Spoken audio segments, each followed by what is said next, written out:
again. I wanted to talk about some somewhat easy but also a little bit time consuming alterations that I was able to do on this shirt to make it fit me better. And I did these all by hand, so you don't need a sewing machine to make alterations like this. And even though I do have a sewing machine that I can use, or that I have access to, the thing is that it can be quite difficult to maneuver knitwear through it in a way that it looks nice for me and that it will still stretch and move as I wear it. So for knitwear, I oftentimes like to do hand stitching techniques to make it fit me better. So I have a second version of, I have a second shirt of this, which is, the sleeves of it are very, very long on me. They go down to basically almost to the tips of my fingers, and so that is not practical. I am quite a short person, at least in America, and so I am oftentimes shortening my sleeves in order to make it so that they actually sit up higher on me. I like to have them be a little bit higher than even my wrist, and it may end up even higher after washing, because this is let me see, I know I removed the tags on this because I don't really like the sensory sensation of tags. But this shirt is 96% cotton, 4% spandex / elastane, and the thing about cotton is sometimes it will shrink and when it's washed in hot water and dried and such. So that is something to take into account when making shortening things, making adjustments to your clothing. You could possibly either wash it first or just take into account that it might become a little bit smaller than you initially anticipated. So that's just something to keep in mind when making alterations to cotton clothing and other fibers that may shrink. So yeah, I personally like my sleeves to sit up a little bit higher on me, so that way they don't get as waterlogged when I'm washing my hands throughout the day and stuff. But still being longer so that it adds warmth and stuff, which I can depending on what the temperature is. So what I did for that is I measured approximately if I wanted to cut off so I figured out, first of all, how high up I wanted it to land on me approximately. Then I figured out, okay, what do I want my seam allowance to be? And I think for this I used approximately, I folded it over, I think about 1/4 of an inch first, and then I'm not sure if you can really see this, but I did some very tiny, I think it's called a felling stitch, a very, very tiny stitch to hold it in place, to hold it upwards to make it so I didn't have to deal with a bunch of pins when I was folding it over again. And then after that I folded it up about 1 inch, so to give it this nice uniform, kind of to make it look a little bit more cuff-like without having an additional cuff. So I just like the detail, I like the look of having it folded over about 1 inch the second time, because it gives a little bit of bulkiness, which I think just kind of adds a nice aesthetic in my opinion. So yeah, for that I figured out, okay, I need to, from the line where I wanted it to be, I basically add 1 inch and then 1/4 of an inch, and then if you want to, if you're concerned about shrinkage, you might add a little extra. And then at that news place, I basically line that up on with measuring tools, and then cut there, and then I folded it up 1/4 of an inch, pinned, then did the little stitching, then folded it up again at 1 inch, and then did my proper finishing stitch that I wanted. I personally I like a whip stitch because I feel it stretches a little bit more than a traditional running stitch, or compared to a back stitch, but it really just depends on what you like, what you find best. And I'm not sure, there might be a better stitch for finishing stretching it type fabrics, but I haven't figured one out that I prefer more than this.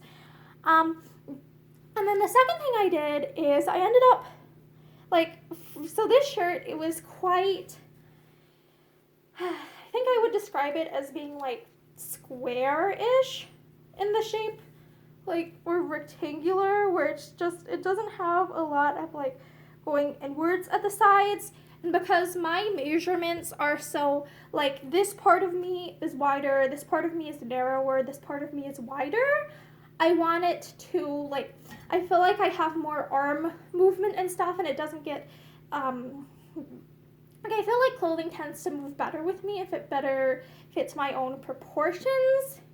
And so what I ended up doing is I got out, I think it was like, what's the word, like a seam gauge, and then marked out placements for this and like folded it under from the inside, like folded in, like, I think these were about 2 inches, like 2 inches tall-ish, and then like folded those over. I think it was like I think I measured them an inch apart, so folded over, it would be losing about an inch each time.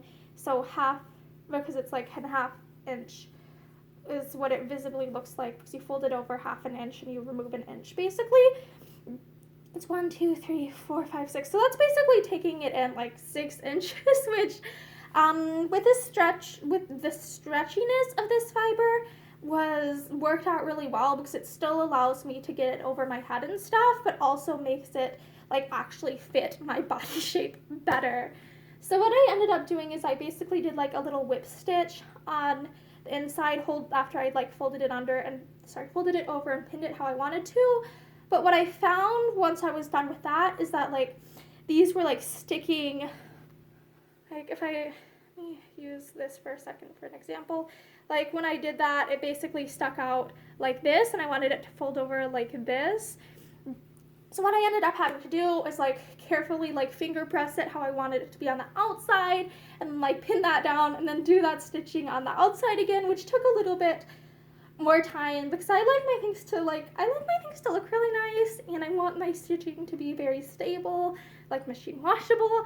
So I end up doing very, very tight, lots of tiny tight stitches. That way it's like there's more places where the thread is connecting to the layers of fabric. So I'm like, I hope this lasts longer. That's my hope.